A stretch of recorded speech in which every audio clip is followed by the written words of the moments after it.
Hi. Welcome back to Let's Design. Today we will learn how to make this custom text effect in Adobe Illustrator. In the first step, I will convert the artboard to black. Take the rectangle tool and draw a rectangle on the artboard. Change the fill color to black, and lock the artboard to avoid the distracted movements. Now draw a vertical rectangle. Take pen tool. Change the fill color to none and stroke to a visible color on white, as I will choose the black. Now draw some lines with pen tool on the vertical rectangle.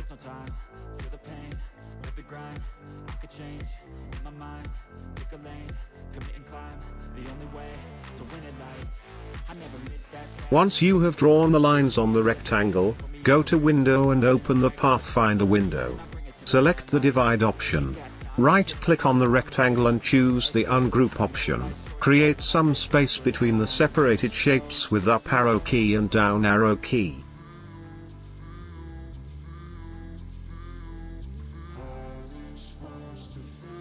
Here you can see the shapes are now separated from each other.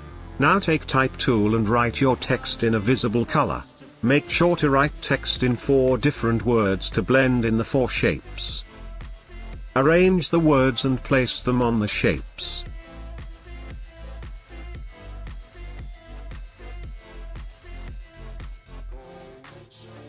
Select all words and go to Arrange and send them back. Here the words are gone below the background, so again go to Arrange and select Bring Forward. Now select one word and one shape, go to Object tab. Envelope Distort and select Make with Top Object. Repeat the process with all 3 remaining words and shape, so you will get the results.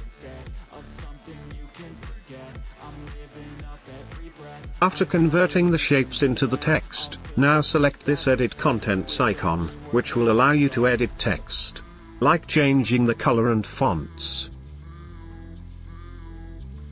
If you want to change the size of the text, you will select the Edit Envelope icon. So this is all from the video. Make sure to leave a like and subscribe to the channel. Thanks for watching. Bye.